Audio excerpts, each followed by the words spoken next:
પીજીવીસીએલમાં ગઈકાલ સવારથી ભુજ, અંજાર, મોરબી, સુરેન્દ્રનગર સવારમાં સાયક્લોનિક પવન અને વરસાદ સાથે પવન સાથે વરસાદ ચાલુ થયો ત્યારથી લાઈનો ફોલ્ટમાં વરસાદના હિસાબે અને સાયક્લોનિક પવનના હિસાબે ઝાડવાઓ પડી જવાથી અને ભારે પવનના હિસાબે તારો ભેગા થવાથી ફીડરો અને ગામડાઓમાં પાવર સપ્લાય અફેક્ટ થયો હતો. અને ત્યાર પછી બપોર પછી રાજકોટ સિટી, રાજકોટ જિલ્લામાં અમરેલી, ભાવનગર, બોટાદ ત્યાં પણ આ જ પ્રમાણે ભારે પવન અને વરસાદથી અમારી લાઈનો અને પાવર સપ્લાયને નુકસાન થયું હતું. પરંતુ અમારી 573 જેવી ટીમો સવારથી જ કાર્યરત હતી અને સવારથી સાંજ સુધીમાં 2645 ગામડાઓ બંધ થયા હતા. એમાંથી 2440 ગામડાઓમાં વીજ પુરવઠો અમે પૂર્વવત કરી દીધો હતો. રાત્રે મોડી રાત સુધી આખી રાત કામ કરી અને વીજ પુરવઠો પૂર્વવત કરી દીધો હતો.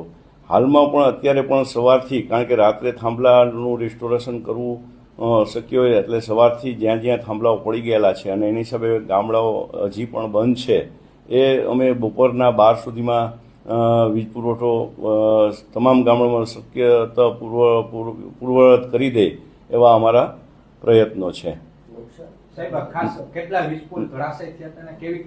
આશરે 800ની આસપાસ વીજ પોલો પડી ગયેલા છે અને 28 જેવા ટ્રાન્સફોર્મર સેન્ટર પડી ગયેલ છે અને 101 લાખ રૂપિયા જેવું 101.86 લાખ જેવું નુકસાન થયેલું છે. અને હાલમાં તમામ જગ્યાએ ટીમો કાર્યરત છે અને વીજ પુરવઠો પૂર્વવત કરવા માટે અમારા પૂરતા પ્રયત્નો છે અને લોકોને વહેલામાં વહેલી તકે વીજ પુરવઠો પૂર્વવત કરી દઈશું. ખાસ કરીને ગઈકાલે એવી પણ કેટલીક કમ્પ્લેનો આવી હતી કે ફોન રિસીવ નથી થતા, એને લઈને શું સામાન્ય સંજોગોમાં જ્યારે પણ આવી પરિસ્થિતિનું નિર્માણ થતું હોય, જ્યારે એકદમ અચાનક જ પવન અને ભારે વરસાદ ચાલુ થાય ત્યારે જનરલી સેફટી પર્પઝથી પણ અમે વીજ પુરવઠો બંધ કરી દેતા હોઈએ છીએ કે જેથી કરીને તાર તૂટવાથી કોઈ અકસ્માત ન થાય. ત્યારે લોકોની અપેક્ષા હોય કે પાવર સપ્લાય ક્યારે ચાલુ થશે. એટલે તમામ લોકો આજે બધા જાણતા હશો કે એક ઘરમાં 2 થી 3 મોબાઈલ હોય એટલે તમામ લોકો જ્યારે એક જ ફોન ઉપર તમામ લોકો જ્યારે ફોન કરે ત્યારે પીજીવીસીએલમાં 60 લાખથી વધારે ગ્રાહકો છે.